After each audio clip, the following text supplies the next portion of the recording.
Hello everybody, welcome back to OMB Reviews. I am the critic who is a cynic. Hope you're doing well. Today we're doing a box office preview for this upcoming weekend, which sees Dune Part 2 finally open after much delay. I was anticipated this film quite a bit back in November of last year, and when I found out that they were pushing it to this year, I was very sad because this film, I feel, has been one of my most anticipated films for quite a long time, and so whenever things like that get delayed, it just makes it that much more difficult to have to go through the waiting process. But right now, the film is projected to have a $170 million global opening, which is not the biggest thing that we've ever seen, but when we talk about things that we've seen at the box office most recently, this is definitely a breath of fresh air in a lot of ways. But the real question is going to be, of course, how well does this film actually do? Is the hype real? Is the hype going to actually equate to box office numbers? And we'll talk about all of those things today and more. Before going any further, though, please make sure you smash that like button, a lot of that fire button, honestly smash the rumble button as well, and also make sure that you're subscribed to the channel with that bell notification on. That way you know every time a video or live stream goes live on the channel. So, of course, we have Tony and Nance over at Deadline talking about how $170 million is what the opening is expected to be. We've been waiting for this one quite a long time, says Tony. Unless we've been living under a rock, you know Legendary Entertainment and Warner Brothers Dune Part 2 opens this weekend to give a much-needed jolt of testosterone to a box office winded by the dual strikes delay of titles. To date, the annual 2024 domestic box office hasn't cracked $1 billion yet, with only $866.3 million through Sunday, 18% behind the January 1st to February 25th frame. Now, though much of that, of course, is to do with the fact that titles have been delayed, another big part of it is that these movies aren't making money. These movies aren't bringing people out to go see these films. And so I think that we have to, of course, share the blame. It's not just because actors couldn't go ahead and start promoting their movies, as people like Tony have even tried to insist, that's the reason why films weren't doing as well, because their actors couldn't go out and promote them. People couldn't listen to their interviews and just hang on every single word that they said. And so therefore they're like, I'm not spending my money on this one because you know what? This actor did not say anything about it. That's preposterous. That's ridiculous. But we all do know, of course, when movie titles get delayed, that does actually have an impact on the box office, and we have seen that. Though, with all that being said, I don't think that really this is going to change things all that much in the long run, because overall, most films are losing money. Most films are being either, overpaid, meaning overspent, having way too much money spent upon them, or they're just not good, and so they're not even able to make back more modest budgets. It goes on to say here, the second part of Denis Villeneuve's multi-Oscar winning 2021 feature take on the classic Frank Herbert novel could very well see a $170 million opening that's divided into $85 to $90 million abroad and another $80 million on the high end in the US and Canada. Warner's conservatively is projecting $65 million, and that I think makes a lot of sense to me why they would want to be on that more conservative end, because remember when Dune Part 1 came out, it opened to roughly around $40 million, and that was with a day-and-date release model. With that being said, though, it is very hard to quantify how many people in that model would have actually gone out to the theater if it had not been available on streaming. It absolutely would have been some people, but just how much would have been enough to move the needle all that much? It's really hard to tell, and this is not really going to tell us much of anything because a lot of time, of course, has passed since the first film, so a lot of people either have seen it on HBO Max, now Max, maybe on the day it released back in 2021. More people have seen it because of the hype, because of just different stories surrounding it that would have made pique people's interest. So it is really hard to tell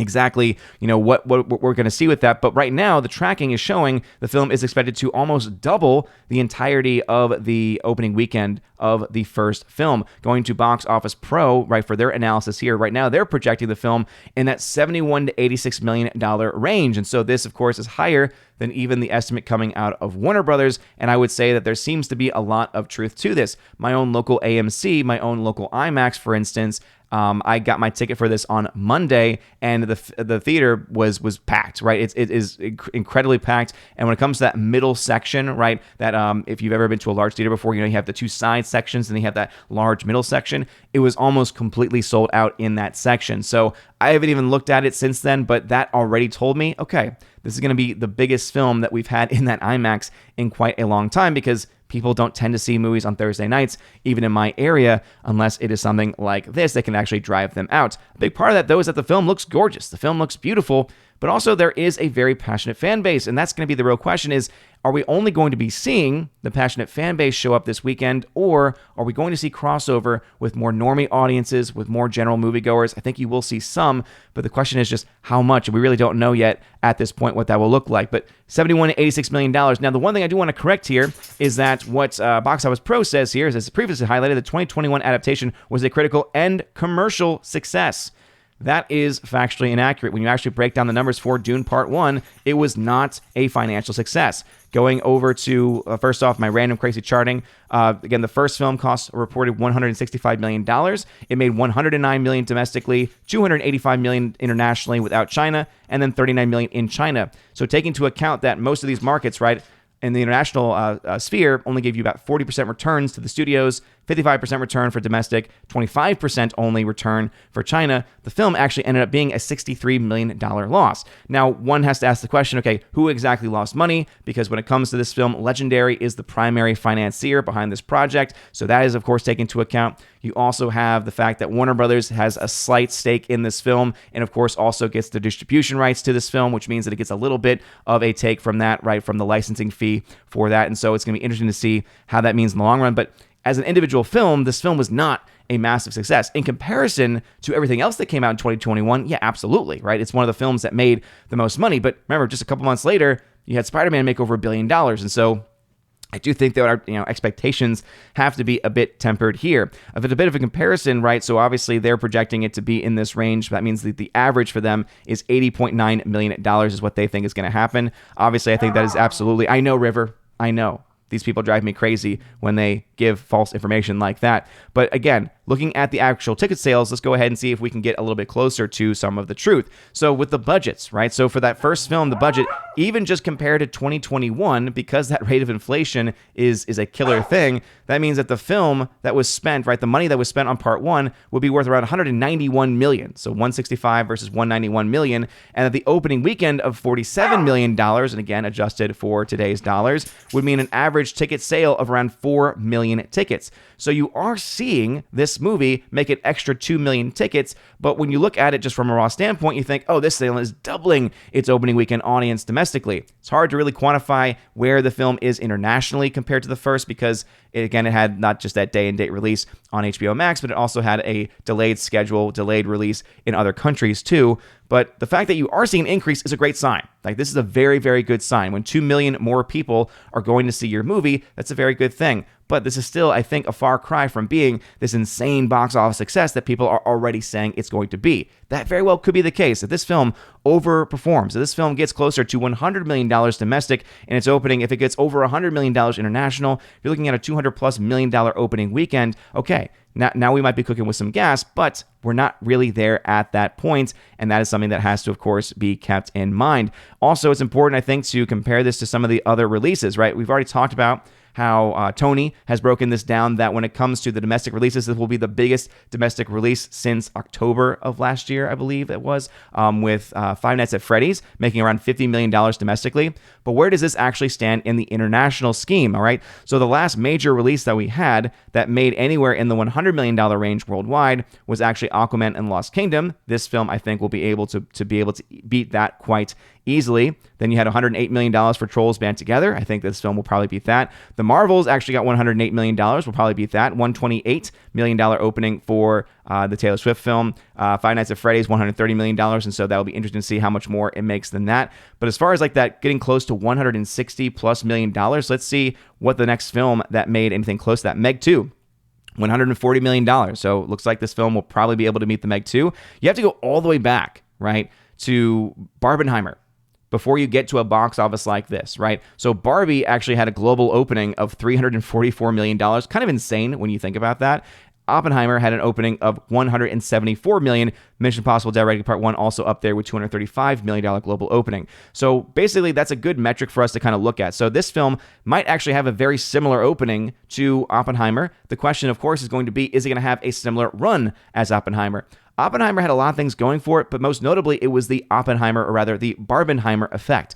And right now, Dune Part 2 isn't going to have that same type of effect. The one thing it does have is it has that popcorn bucket, right? It has a really hilarious memeable popcorn bucket. So maybe that meme will be able to carry it over to making further success. But remember, Barbenheimer was all about going to see both movies, right? Going to support both films. Whereas for Dune Part 2, just because of the popcorn bucket, once that thing sells out, or among other things, it's not going to really have much of a driving force for people to actually want to go see a film. And so we're going to see exactly, does it make more than Oppenheimer's opening weekend? Does it make less than Mission Impossible? I think those are great examples, right? Oppenheimer had a smaller opening weekend, but ended up getting almost close to $1 billion, whereas Mission Impossible had a stronger opening weekend, but then ended up being a financial flop, much of that due to its budget, but also getting to that $600 million range by the end of its run. Let me go ahead and see if I can just double check and confirm that. So when it comes to, so this is actually still loading it. $960 million though is what Oppenheimer was. 1.4 billion was what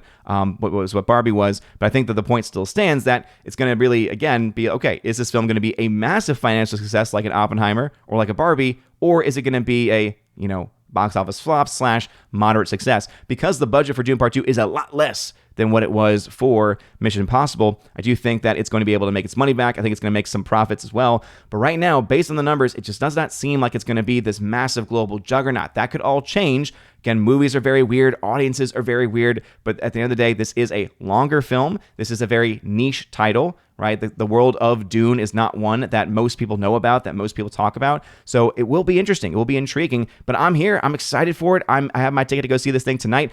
I'm hoping that I'm able to get one of those darn popcorn buckets. We'll see if they are sold out by the time that I get there. But I'm excited seeing this film in IMAX, and I'll let y'all know. I'll leave my review over on Criticlist, so make sure you follow me over at criticlist.com. Also, if you are a member on this channel, I just posted a exclusive bonus podcast members episode with Blaine from Criticlist. We have a great conversation not only about Criticlist, but also about other things in media, about art from the artist and things like that. So if you are a member, check out the community tab on YouTube, check out all the different postings on Patreon, Subscribestar, on the Discord channel as well if you are a member, and you will be able to see that podcast. But what are y'all's thoughts about this? Do you think that Dune is going to make $200 million worldwide in its opening?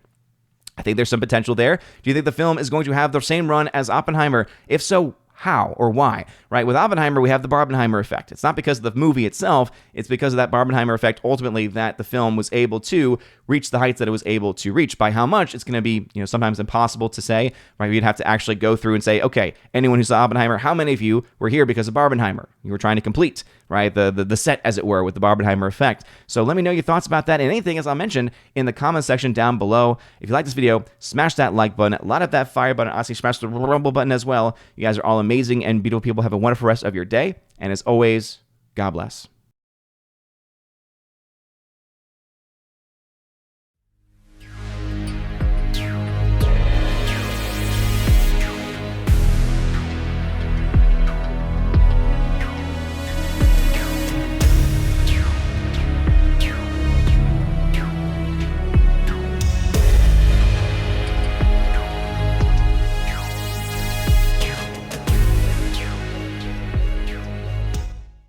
And now for a very special shout out to all of my February Chosen of Valhalla members, starting off with my Patreon supporters of Father Luca Illich, Rosetta Allen, check out her YouTube channel, Eagle Rider, and Miss Martin Muses, check out her YouTube channel by the same name. Also to my Subscribestar peeps, Matt317, check out his Twitch channel by the same name, Mr. Roy, and ZK-Man, check him out over at xtheboundaries.co. And if you want your name shouted out at the end of every live stream and video, go ahead and check out the top link in the video description below, where you can access things like podcast episodes that I do special for my members. I also do, of course, the verbal shoutouts, also the listed shoutouts, and a bunch of other things, including giveaways, access to a giveaways channel on my Discord, giving away Blu-rays and 4Ks. I've fallen behind a little bit, but I'm going to easily make that up for the month of February, so now is a great time to join to get access to that page. You guys are all amazing and beautiful people. Have a wonderful rest of your day. A blessed Lent, which starts in just a couple of days. And as always, God bless.